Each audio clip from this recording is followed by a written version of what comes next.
Market లో invest చేసి మీ డబ్బులు డబుల్ చేసుకోవాలనుకుంటున్నారా? సుందరరామిరెడ్డి గారి సెమినార్ కి అటెండ్ అవ్వండి. Hi viewers, India's largest digital media network Suman టీవీకి స్వాగతం. ప్రస్తుతం మనతో ఉన్నారండి Canara welfare society founder and motivational speaker Nagachandrika Amma. అమ్మతో మనం ప్రేమలో కనిపించే డేంజర్, కొన్ని భయంకరమైన ప్రమాదకరమైనవి కూడా మనకు చాలా మంది ఫేస్ చేస్తూ ఉంటారు. వాటిని ఎలా గుర్తించాలి అనేది అమ్మ దగ్గర తెలుసుకుందాం. అమ్మ నమస్తే. అమ్మ నమస్తే. అమ్మ, ఇందాక నేను అన్నట్లు మామూలుగా ప్రతిదానికి సింటమ్స్ అనేది బయటపడతాయమ్మా. మనం హెల్త్ బాగలేదు అన్నా అది ఎంత పెద్ద భయంకరమైన జబ్బు అయినా చిన్న చిన్న సింటమ్స్ కనిపిస్తాయి. మనం దాన్ని కేర్లెస్ చేయడం వల్లే ప్రాణం పోయేదాకా వస్తుంది. యాజ్ ఇట్ ఈస్ ప్రేమలో కూడా అంతే. నాకు తెలిసి ప్రతి దాంట్లో కనిపిస్తాయి. కాబట్టి కొందరు పిచ్చి ప్రేమలో ఉంటారు. అవతల పర్సన్ నుంచి వచ్చే ప్రాబ్లమ్స్ వీళ్ళు ఆ ప్రేమలో కనిపెట్టరు అనమాట.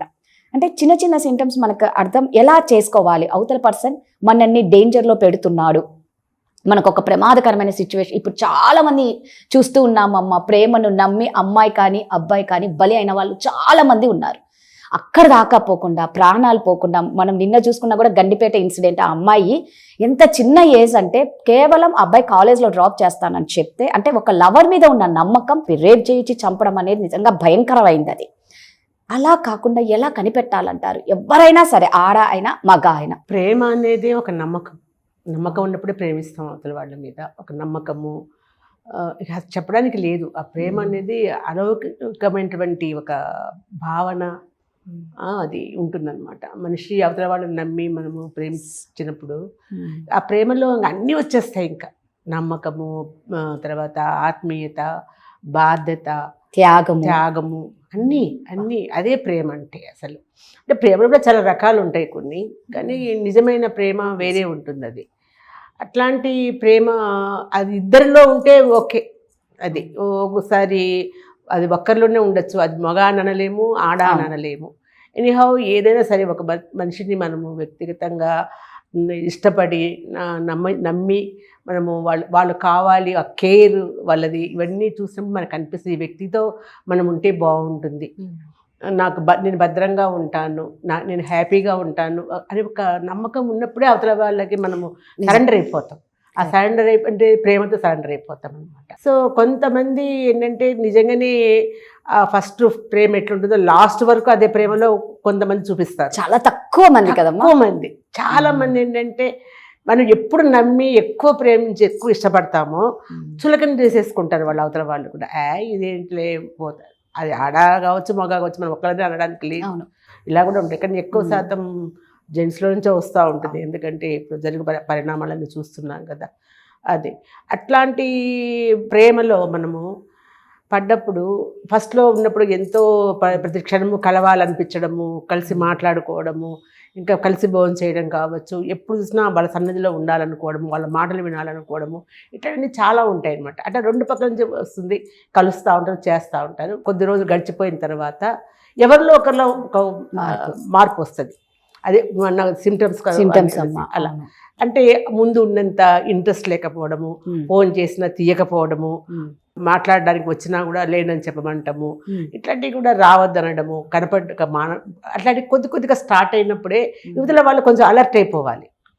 అరే ఏంటి ఇక్కడ మార్పు వచ్చేసింది, ఎందుకు ఇట్లా అని అనుకుంటాం. కానీ ఆ మార్పును తొందరగా యాక్సెప్ట్ చేయలేము, అస్సలు చేయలేము. అంత ఇది ఉంటుందన్నమాట. సో ఆ వ్యక్తి అంటే నా అనుభవం ఇప్పుడు ఎందుకు అంతగా ఉంటుందంటే, వాళ్ళల్లో ఎదుటి వాళ్ళు ఎవరైతే ప్రేమిస్తున్న వాళ్ళల్లో మనము తల్లి ప్రేమ, తండ్రి ప్రేమ, తర్వాత భర్త ప్రేమ, ప్రియుని ప్రేమ, ప్రతిదీ బిడ్డ ప్రేమ, ప్రతిదీ వాళ్ళ దగ్గర నుంచి మనం కోరుకుంటాం అన్నమాట. అది కనిపించవచ్చు కూడా కొంతమందిలో. అది చాలా చూస్తారు కొంతమంది.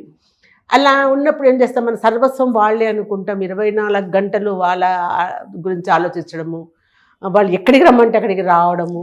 ఇప్పుడు అన్నావు అమ్మాయి ఇట్లా రమ్మంటే వెళ్ళిపోయిందమ్మా వేరే ఫ్రెండ్స్తో. ఎంత ఘోరమైన సిచ్యువేషన్ అది. ఎంత తప్పు చేస్తున్నాడు అసలు, ఎంత తప్పు. ఎంత నిన్ను ప్రేమించి నమ్మకం ఉంటేనే ఒక ఆడపిల్ల నీతో వస్తుంది. అట్లాంటిది వాడు నిజంగా వాడు ప్రేమ కాదు వాందది, వాడు కావాలని ట్రాప్ చేస్తున్నాడు అనుకుంటున్నా. కానీ దీనికి తప్పకుండా వాడు అనుభవించి తీరుతాడు. అది కర్మ అనేది ఒకటి ఉంటుంది రాధా వెనకల. ఏది చేసినా కూడా దాన్ని తప్పకుండా వాడు స్వీకరించాల్సి వస్తుంది తిరిగి. మళ్ళీ అది గుర్తుపెట్టుకుంటే ఎవడు ఇట్లాంటి తప్పుడు పనులు చెయ్యరు అసలు.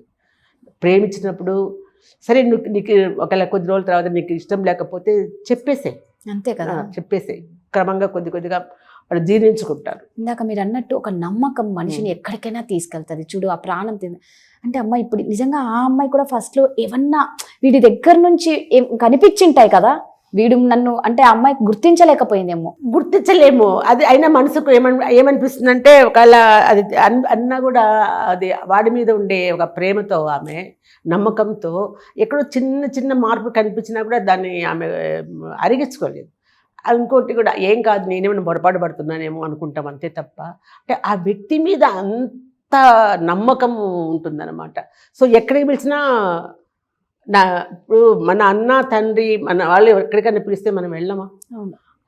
నేను చెప్పాను ముందే, అన్నీ వాళ్ళు చూస్తుంది, అన్నీ తండ్రి అన్న అన్నీ వాళ్ళు అనుకున్నప్పుడు ఆ నమ్మకంతోనే కదా వాడు ఎంబడి పోయింది అమ్మాయి, నన్ను భద్రంగా చూసుకుంటాడు అని చెప్పేసి. అంత స్టార్టింగ్ లోనే మనం కనుక్కుని అంటే ఇదనే కాదు, ఇట్లా ఎంతో మంది అమ్మాయిలు ఉంటారు, ఎంతో మంది అబ్బాయిలు ఉంటారు. ఒకవేళ మీరు అన్నట్టు స్టార్టింగ్ లో వాళ్ళు మనల్ని అవాయిడ్ చేస్తున్నారు, ఒక చిన్న మధ్యలో ఎంతో మంది అమ్మాయిలు ఉన్నారు అబ్బాయిలు ఉన్నారని అంటున్నావు.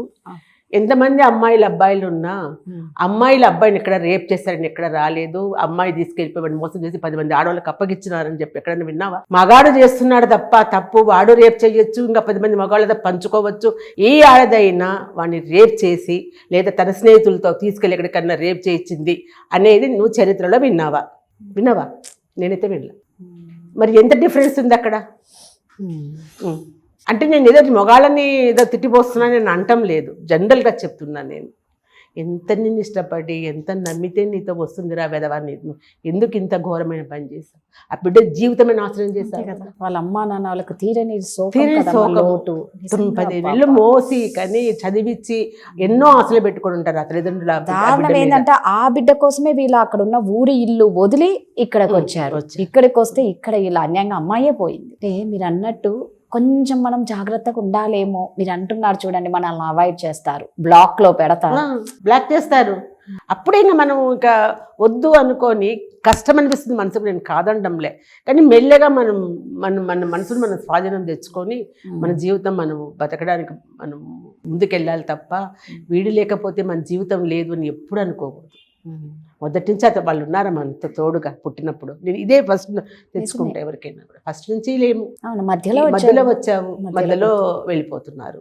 వీళ్ళ కోసం మన మొత్తము చిన్నప్పటి నుంచి మన కన్న తల్లిదండ్రులు కావచ్చు, అన్నదమ్ములు కావచ్చు, మన బంధువులు కావచ్చు, స్నేహితులు కావచ్చు, ఇంతమందిని కాదనుకొని ఆ వ్యక్తి కోసం చచ్చిపోవాలా? నిజంగా మీరు అన్నట్టు ఏంటంటే డైవర్షన్ అవ్వాలి నిజంగా, అది కొంచెం గుర్తించి. కానీ మార్పు అన్నారు చూడండి, ఫస్ట్లో మీరు చాలా కష్టం రాదా అని, అది 100% కష్టం.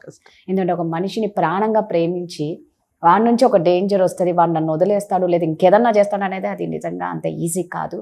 సో మీరు అన్నట్టు ముందుగానే గుర్తించండి, స్ట్రాంగ్గా ఉండాలి. అది ఆత్మహత్యలు చేసుకోవడము చేయకూడదు కదా. థ్యాంక్ యూ అమ్మా.